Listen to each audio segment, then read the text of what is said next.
데일리 브리핑. 네, 매주 월요일 데일리 브리핑에서는 저희 워싱턴 한면택 특파원을 연결합니다. 한 특파원 안녕하십니까? 네, 안녕하십니까. 워싱턴입니다. 네, 윤석열 대통령이 오늘부터 5박 7일간의 미국 국빈 방문을 시작하게 되는데 우선 주요 일정부터 한번 정리해 주실까요? 네, 얼마 안 있으면 이제 워싱턴 DC 외곽에 있는 앤드류스 군기지를 통해서 워싱턴 DC에 도착할 것으로 예고가 되고 있습니다. 네. 앤드류스 공군기지에 이제 공군 1호기가 도착을 하면은 국빈 방문이기 때문에 국빈 방문에 준하는 미국 측의 환영을 받게 되고요. 우리 한인들도 일부 나가서 환대를 할 것으로 보입니다.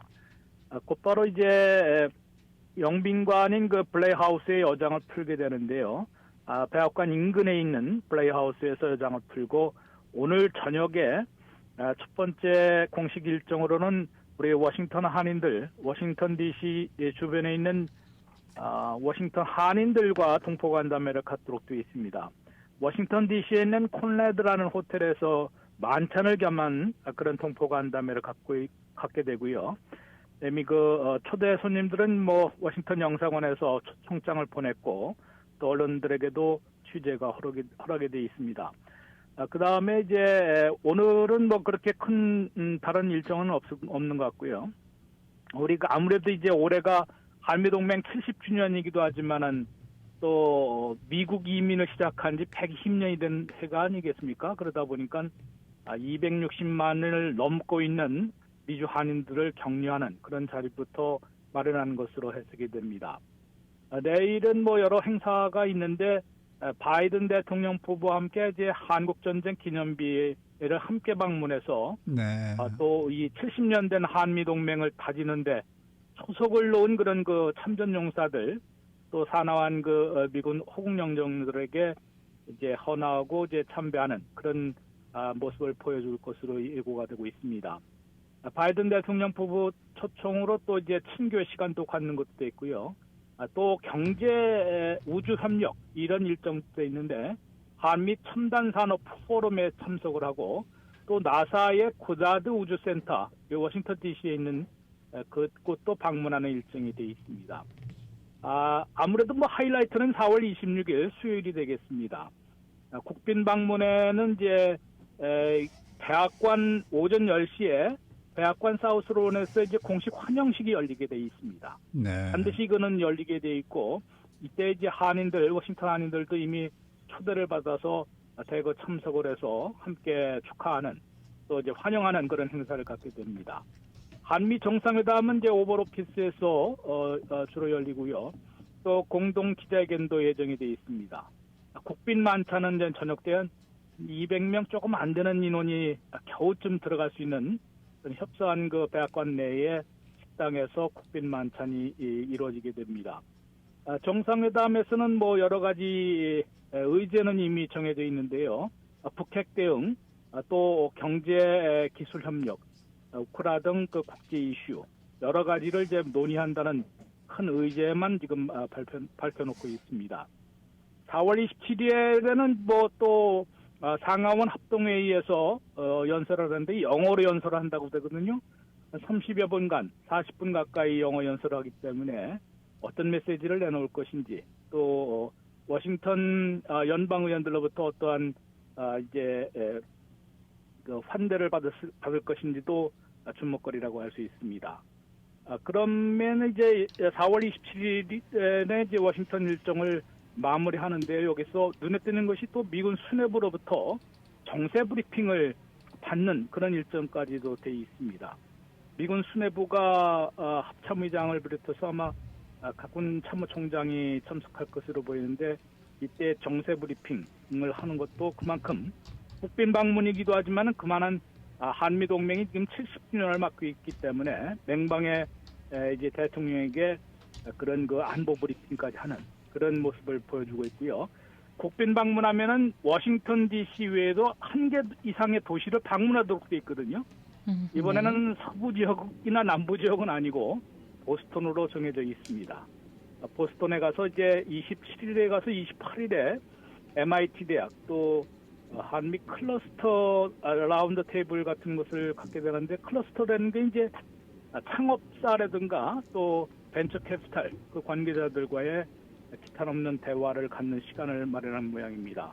하버드 대학에서도 정청연수를 하고 대학생들과 대화를 나누는 그런 그 일정도 한 20여 개 그 일정을 이제 소화한 다음에 29일에 귀국길에 오를 예정입니다. 네. 그러면 이번 한미 정상회담에서는 어떤 현안들이 다뤄지고 또 어떤 합의가 나올 것으로 예상됩니까?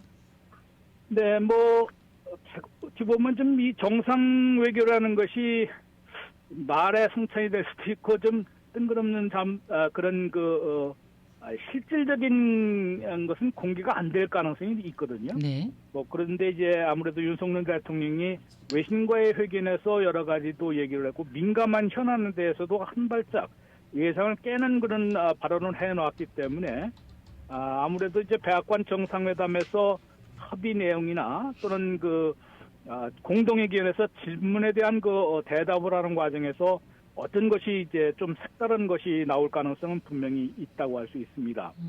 우선 두 나라 정상회담에서는 우선 확장 억제라는 얘기가 많이 나오는데요.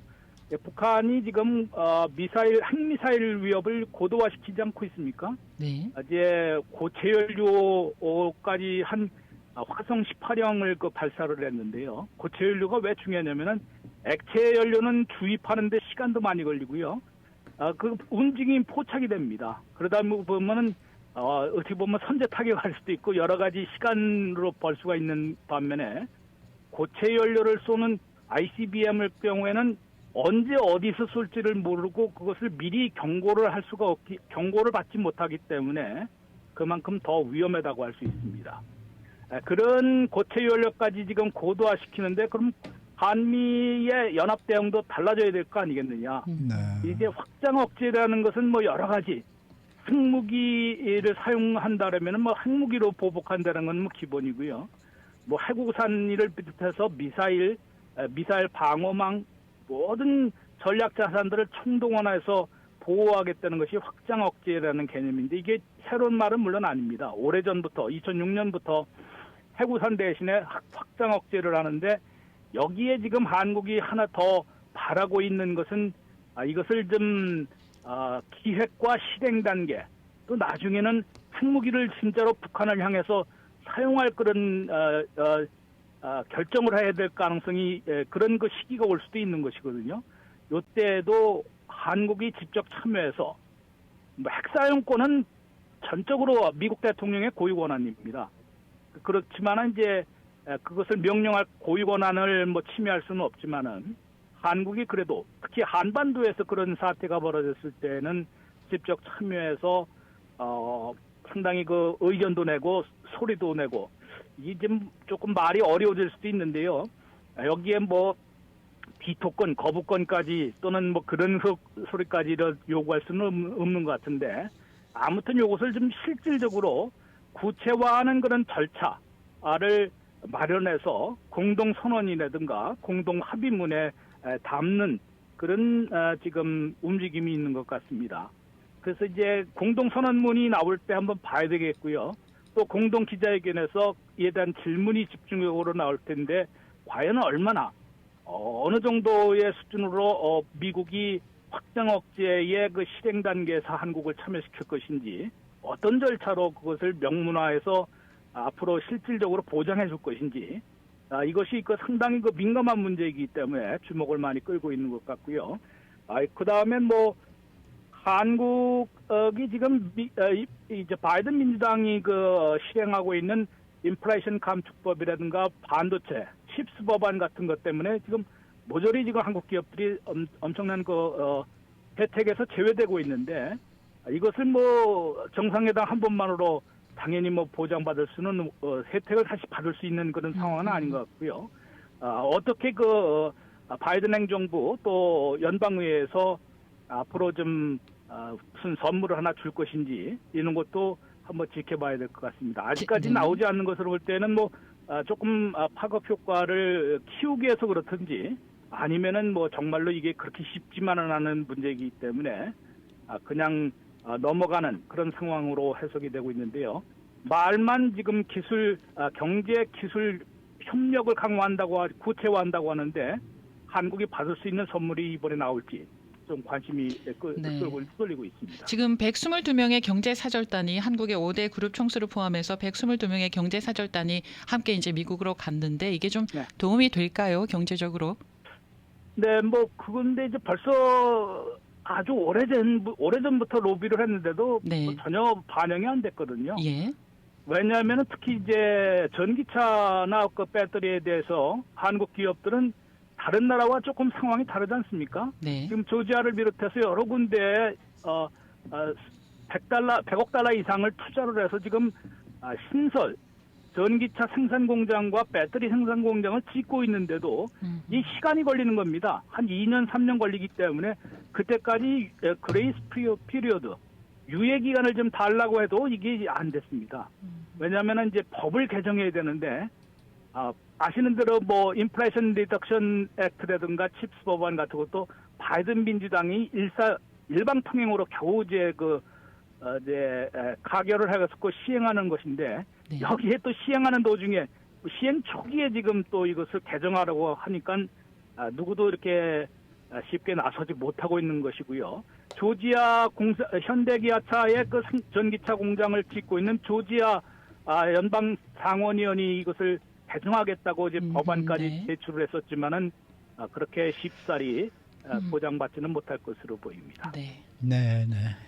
오늘 말씀 잘 들었습니다. 네, 고맙습니다. 네, 지금까지 워싱턴 한면택 특파원이었습니다.